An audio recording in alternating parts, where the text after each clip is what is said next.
Salut Laurent. Salut Dylan. Tu vas bien? Ça va et toi? Bah écoute, ça va super. Bon, on se retrouve aujourd'hui pour la présentation de ta voiture. Ouais. Donc aujourd'hui, tu nous as ramené une belle Focus RS. C'est ça. Donc Focus RS de deuxième génération. Ok. Équipé d'un moteur donc, de 2,5 litres, 5 cylindres, turbo compressé. Ok. Donc ça d'origine, ça sort combien? D'origine constructeur, donc sur les coloris classiques, donc verte, blanche et bleue, ça sortait 305. Enfin, ça sort de 305. Okay. Et il y a eu donc les versions limitées, la RS 500, okay. qui elle est sortie à 500 exemplaires dans une coloris noir mat, et qui elle avait la particularité de sortir d'origine constructeur 350 chevaux. Et donc toi, la tienne, elle a une petite spécificité, c'est ça? Ouais, elle a une petite prépa, donc dessus on a un stage 2. Donc en fait la particularité c'est qu'à l'époque, Ford quand ils ont commercialisé les Focus RS, okay. ils offraient la possibilité aux propriétaires de faire équiper les Focus RS classiques du kit qui était monté d'origine sur les RS 500. Okay. Donc c'était un partenariat qui était fait avec Moonchun, qui est un préparateur anglais. Et donc d'origine, Ford changeait, donc il y avait l'échangeur qui était plus gros, la pompe essence qui était plus grosse et le downpipe aussi qui était différent, la boîte à air et une cartographie sur mesure.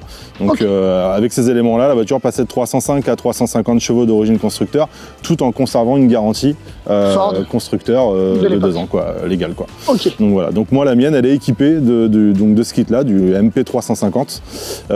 Et par-dessus, il y a une prépa qui a été faite avec des pièces supplémentaires qui poussent la puissance de la voiture aujourd'hui à 380 chevaux. Ok, bon, ça doit marcher un peu quand même. Un petit peu, ouais. Sur les roues avant, ça doit... C'est ça, ouais, traction. Ça doit coller pas mal, ouais. Tout à fait. Et donc, globalement, esthétiquement, donc, je vois qu'il y a pas mal de choses qui ont été faites. Ouais, esthétiquement, alors au niveau élément de carrosserie, elle est restée dans sa livrée d'origine. Après, moi, j'ai essayé de faire une prépa à mon goût. Après, voilà, les goûts, les couleurs, avec de la pièce plutôt quali. Donc, j'ai mis pas mal de pièces en carbone. Là, par exemple, sur les ventiles de capot, tu as les coques de rétro, les montants de porte arrière. J'ai changé les optiques avant aussi, pour avoir tout ce qui est clignotant, en dynamique, etc., pour lui redonner une petite touche un peu plus récente. Il y a les prises d'air aussi qui ont été mises au niveau du pare-choc à l'avant. Il y a les Angelize dans les anti-brouillards, bon, on ne les voit pas là puisque le contact est coupé. Après, sur la partie extérieure, qu'est-ce qu'on peut remarquer? On peut remarquer un kit gros frein. Du coup, là, t'es passé en? Là, on est sur du 8 pistons. Okay. Donc ça freine, il y a de quoi faire. En fait, ça fait partie des petits défauts que la Focus d'origine a, c'est qu'elle a un freinage qui est un petit peu sous-dimensionné. D'accord. Ce qu'il faut bien comprendre, c'est qu'à l'époque, Ford, quand ils ont sorti la deuxième génération des Focus RS, c'était pas la folie au niveau commercial. C'est d'ailleurs pour ça que le moteur, ils l'ont emprunté chez Volvo. C'est pas un développement Ford, pour une question de coût, clairement, puisque les premières générations des Focus, donc c'était pas des 5 cylindres, c'était des 4 cylindres.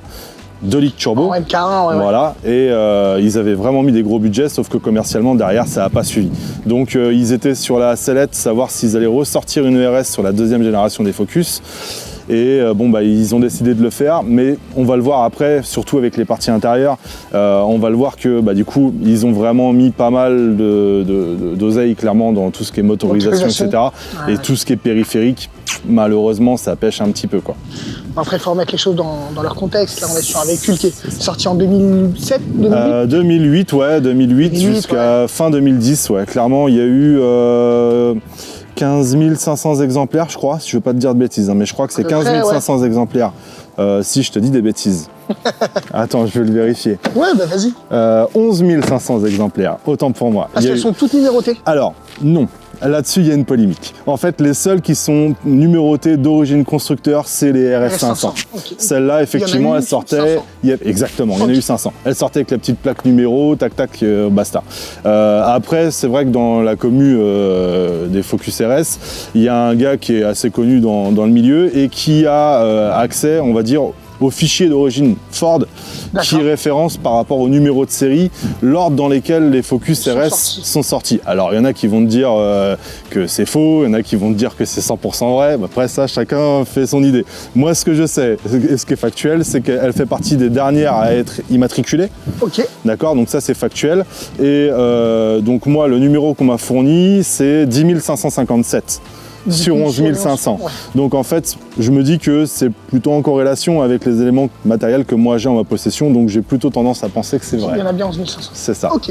Et donc répartition des couleurs, parce que moi pour le coup c'est vrai que nous on est présent sur les événements, sur les rassos, c'est vrai qu'on voit quand même plus de vert. Moi je trouve que c'est la teinte qui nous va tout à fait. le mieux. Alors c'est clairement la teinte qui s'est vendue le plus. Alors ce qu'il faut savoir, c'est qu'à l'époque, le vert, cette coloris-là, ça coûtait plus cher.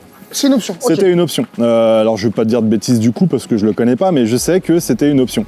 Et malgré le fait que ce soit une option, je pense que comme elle a été présentée commercialement avec du vert, les gens l'ont acheté en vert. Donc il y a eu plus de verre de commercialisé. J'ai les chiffres, mais je ne les ai pas en tête. Je pourrais te les donner en off après. Mais oui, il y a eu plus de vertes. Et puis après, derrière, je crois que les plus rares, je crois que c'est les bleus. Je crois que les blanches ont suivi. Voilà. Ok, parfait. Donc, tu m'as parlé du freinage. Oui. Est-ce qu'au niveau châssis, il y a d'autres éléments? Ouais, alors le châssis, du coup, donc on a parlé du freinage à l'avant. À l'arrière, il est resté 100% d'origine. Elle a du Ritavia aux 4 coins avec du RBF 600 dans le bocal. Au niveau suspension, elle a des combinés filetés, donc BC Racing avec des amortisseurs track. Et la mise au point châssis, elle a été faite par GP Sport 27. Ouais, je le place parce que c'est vraiment un chic type. Le mec m'a fait du bon boulot et la voiture, je l'ai retrouvée métamorphosée, quoi. Donc c'est lui qui a fait, c'est lui qui a fait vraiment tout ce qui est le châssis global, quoi. C'est lui qui m'a posé les amortisseurs, il m'a mis aussi le barre anti-rapprochement avant-arrière. Donc il faut savoir que d'origine, il y en a déjà une à l'avant. Mais là, bon, tu verras quand on va ouvrir le moteur, celle-ci est beaucoup plus conséquente. Voilà, au niveau châssis, c'est tout ce qui a été fait dessus. Ouais. On a parlé du châssis. Moi, toi, tu nous as dit qu'il y avait une gestion, stage 1, stage 2. Ouais, alors c'est un stage 2, clairement.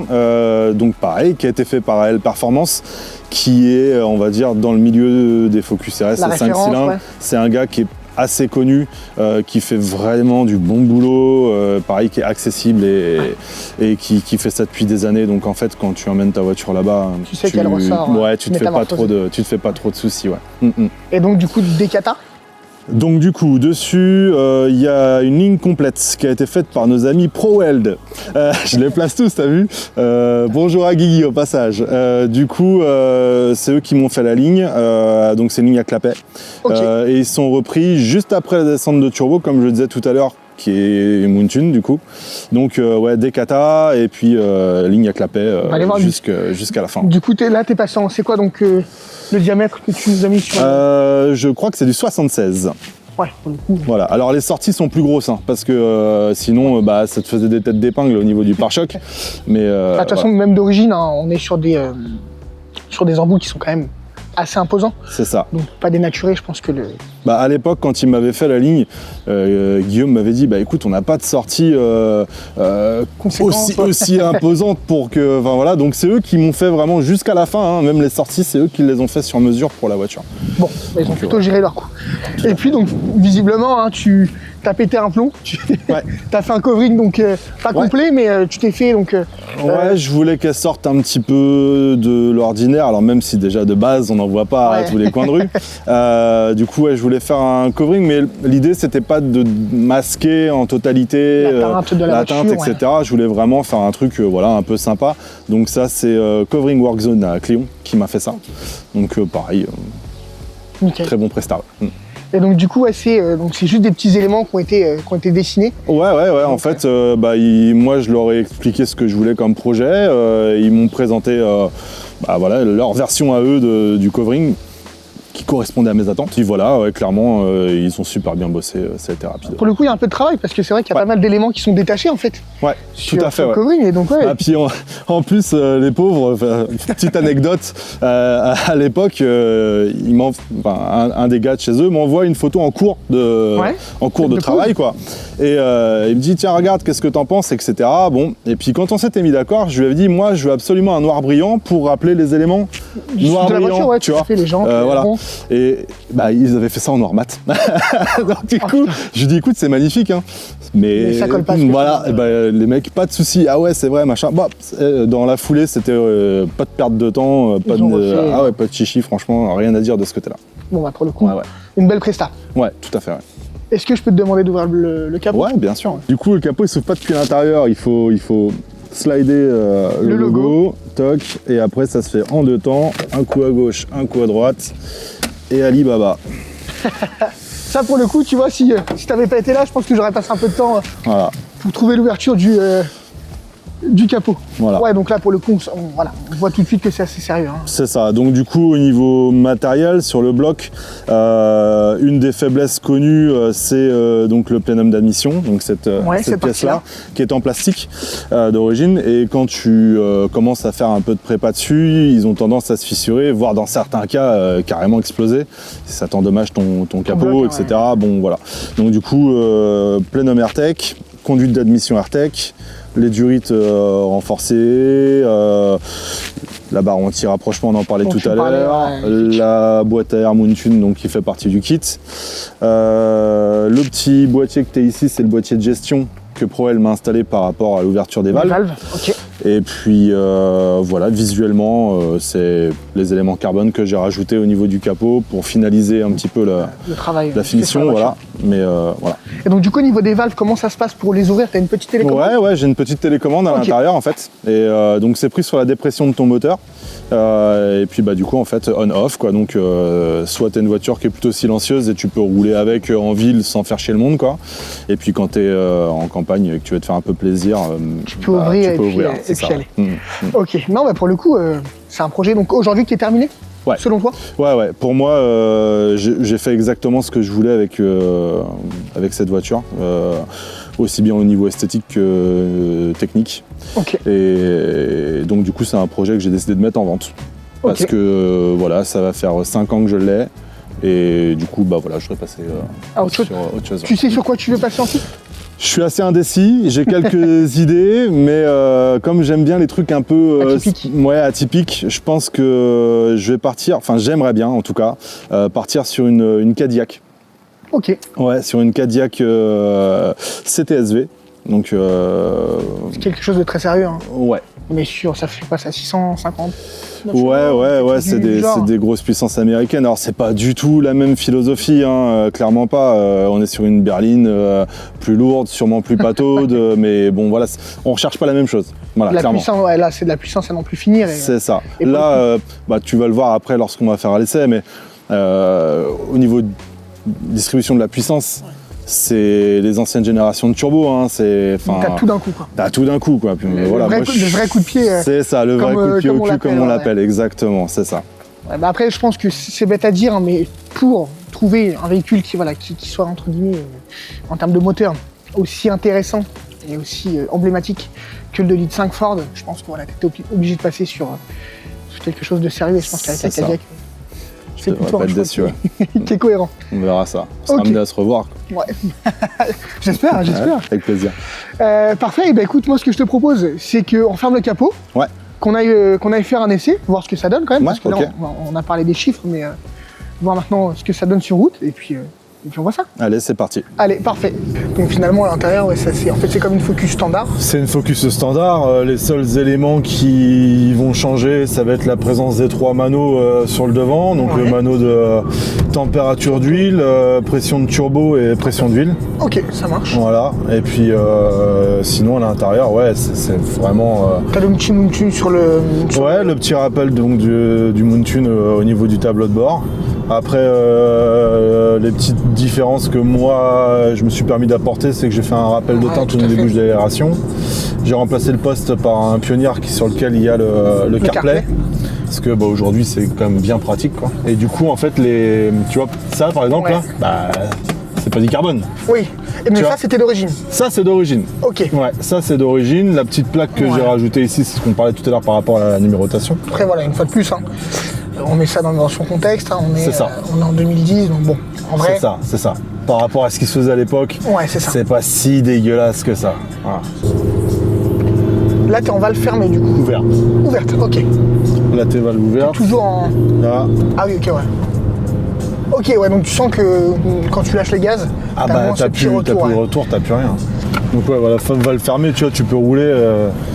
avec les gamins, maman, voilà, et après, ça se fait bien, quoi. Tu fais chier personne en ville. Moi, c'est ma philo. C'est-à-dire que se faire plaisir, ok, à partir du moment où tu fais pas chier les autres. C'est pas dans l'abus. C'est pas dans l'abus, ouais. Il y en a, je sais que sur des Decata, il y a des moteurs, on sait que ça hurle, mais du coup, c'est peut-être un peu too much. Mais du coup, je suis vraiment content du travail qu'ils ont fait. Qui a été fait sur la voiture. Ouais. Alors pour le coup, c'est calé. Hein. Tu vois, je suis jamais monté dans une RS MK2. Ouais. J'ai toujours entendu que ça arrachait. Ouais. Et je sais pas pourquoi, je suis convaincu que c'est le cas. Alors on va faire en sorte que tu le sois. Donc ça, c'est une voiture que tu as depuis combien de temps? 5 ans. 5 ans, ok. Ouais, ça fait 5 ans. Et donc avant ça, tu avais déjà une voiture sportive ou globalement c'est la première on va dire la première voiture qui sort plus de 200 chevaux. Ok, ouais, voilà. Donc avant c'était plus des petites sportives. Ouais, pas forcément, j'ai eu aussi de la berline familiale, mais voilà, en fait pas forcément des trucs plaisir, on va dire ça comme ça. Pas la même utilité. Voilà, donc comme je te disais tout à l'heure, aujourd'hui mon daily c'est un S-Max avec la même base moteur que celle-là, sauf qu'en fait il sort 220 chevaux, en fait c'est les mêmes moteurs qu'il y a dans les Focus mais ST. Ouais, donc en fait c'est la partie du moteur. C'est un 5 cylindres aussi. Voilà, Volvo, encore une fois. Et donc du coup moi je roule avec ça au quotidien sur lequel. Donc je l'ai passé à l'éthanol, mon daily, parce que une question de coût, hein, clairement, on va pas se mentir. Donc c'est toujours pareil, c'est L Performance qui m'avait fait le switch. J'ai aussi une ligne que ProWeld m'a fait là, sur la S-Max. Donc voilà, et du coup c'est une voiture qui sort 280 chevaux. Donc pour un daily avec 7 places, les écrans dans les appuis-têtes, enfin tu vois. C'est plutôt intéressant. C'est cool, ta gamine elle regarde la Reine des Neiges derrière et toi tu défonces des Clio RS, c'est sympa. Et donc là, du coup, tu me disais, donc tu as passé le S-Max en éthanol. Ouais. Sur la Focus, en conso moyenne. Alors oui, en caution, on va être cash 10 litres 4, tu vois. Ouais, parce que je suis pas un énervé, hein, clairement, d'accord. Ouais. Ça m'est arrivé d'être énervé et tu peux faire un 20 litres, tu peux le faire. J'imagine. Ça se fait. Après, clairement, t'es plus, on va dire, sur la 10 litres 4, c'est parce que vraiment je roule cool, mais tranquille. On va dire du 13 litres, c'est pas mentir. Tu vois, en disant, tu fais entre 11 et 13 litres selon ta conduite, ouais, clairement, ils sont là. Finalement, pour un 5 cylindres, c'est cohérent. Hein. C'est pas. On est sur un moteur qui est quand même très abouti. Ouais. Donc, on s'attendait pas forcément à moins. Non, c'est plutôt chouette. C'est ça. Et donc, est-ce qu'on peut parler un petit peu de tarifs sur la voiture? Donc toi, tu l'as acheté à 5 ans, donc il y a 5 ans. Ouais, moi je l'ai acheté au bon moment. On va dire, c'était pas encore, ça avait pas encore explosé au niveau de la cote, etc. Donc c'est une voiture qui avait pas beaucoup de kilomètres. Elle avait 27 000 kilomètres. Ok, ouais. Donc quasiment neuve, ouais. Je l'ai acheté à 1 € du kilomètre pour te donner le prix. Donc 27 000 €. Voilà, c'est ça. Elle est belle.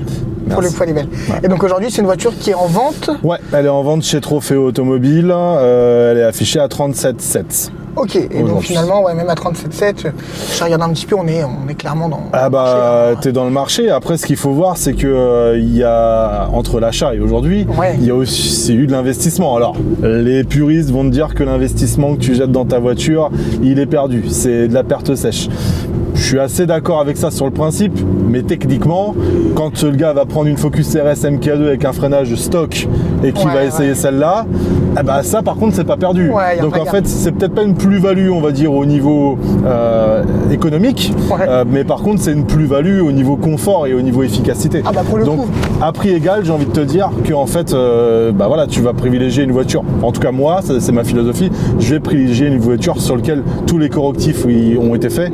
Plutôt qu'une voiture que tu achètes et que de toute façon ces mêmes correctifs là il va falloir que tu les fasses si tu veux vraiment apprécier les qualités de la voiture. Pour le coup tu mets 2 Focus identiques, même tarif, c'est sûr. Après, naturellement on va se tourner vers cette. Voilà, après je comprends, il y a des puristes, les mecs qui veulent des bagnoles 100% stock, etc. Je respecte ça, il n'y a pas de sujet, enfin chacun sa philosophie de la passion automobile. Maintenant moi j'aime bien avoir une voiture qui me représente, en tout cas qui me correspond. Ouais, tout à fait. Plus que qui me correspond. Tu t'es fait ton projet à toi. Exactement. Et donc ce qui est aussi important de notifier, c'est que la voiture aujourd'hui a 61 000 km. La voiture elle a 61 608 km, tu vois. Donc là tout droit et deuxième point à gauche. Donc finalement au-delà d'avoir une voiture plaisir, on a quand même une voiture qui aujourd'hui rime un petit peu avec une sorte d'investissement. Après on n'achète pas ça pour ça. C'est ça. Mais on sait qu'on est sur une cote qui se maintient. C'était clairement pas mon optique quand je l'ai acheté. parce que quand je l'ai acheté, comme je te l'ai dit, moi je m'en suis servi comme daily. Oui. Donc en fait la première année je lui ai mis genre 25 000 bornes. C'était que du plaisir. Exactement, parce que bah voilà. Donc on peut y aller un peu, non? Là tu peux y aller, ouais.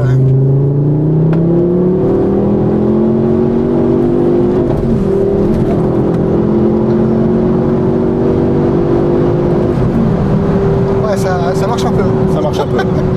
C'est ouais, on sent l'effet turbo quand même quand ça charge. Ça s'arrête pas. Non. Et puis là vraiment le travail de la géo il est hyper important parce que sinon tout pas. Enfin puis là pour le coup tout est passé au sol malgré la prépa. C'est ça. Et puis en plus t'as vu il pleut un petit peu. Ouais, la route commence à être totalement sec. Ouais. Donc pour le coup c'est chouette d'avoir un bon équilibre entre performance et châssis parce que finalement faire une carte sur une voiture c'est facile, mais si le châssis ne suit pas, ça sert à rien. Il n'y a pas grand intérêt. C'est ça. Voilà. Donc l'intérêt du 5 cylindres, comme je te le disais tout à l'heure, c'est le couple. Hein. Donc tu vois, là on est en 5e, tu as 2000 tours à 80. Et si tu lui remets dedans, la voiture tu vas attendre que le turbo il charge. Et là, ça y est, tu sens que tout il est présent. Ouais. C'est quand même pas mal. Là on va sortir à la prochaine. Yep. On va faire la boucle. On aura pris, on a pu. Il y aura eu un nuage. Il était pour nous. Dans la matinée et il était pour nous. Mais comme ça nous permet de voir que la prépa châssis finalement c'est ça, a été faite comme il se doit. Non, pour le coup, je trouve que c'est une voiture aujourd'hui, tout est relatif, hein, mais qui est entre guillemets sous-côté. Là on va aller à gauche. Ouais. Enfin, c'est une voiture qui est pas connue du grand public. Mais non, clairement pas. On va parler beaucoup plus facilement, je te dis une bêtise, de Mégane Golf 6R, RS, Golf 7R, génération équivalente. Tout à fait, ouais. Ou de Mégane RS, mais finalement là, on a un produit qui est juste vraiment chouette quoi. C'est ça. Là on va faire demi-tour et tu vas pouvoir te réinsérer sur la voie rapide. Ok. Puis le 5 cylindres, pour le coup, c'est ça. on a beau dire ce qu'on veut. La sonorité c'est atypique. Hein. Bah, ça fait tout de suite très sérieux. C'est ça. Ça fait tout de suite très sérieux. Puis avec le travail qui a été fait sur la ligne, c'est vrai que ProWeld a fait le boulot.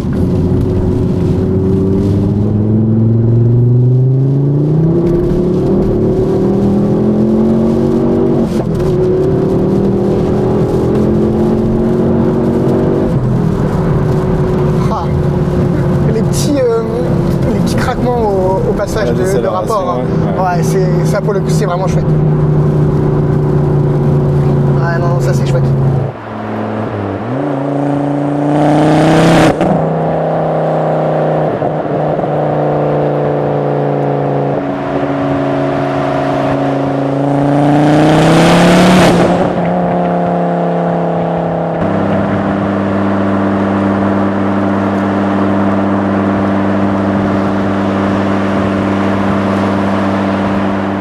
Bah écoute, en tout cas Laurent, merci beaucoup. Avec plaisir. Pour la présentation de cette Focus RS. C'est un produit, comme on disait, qui est plutôt atypique, qui ne prend pas les rues. Je pense que beaucoup seront curieux de voir ça.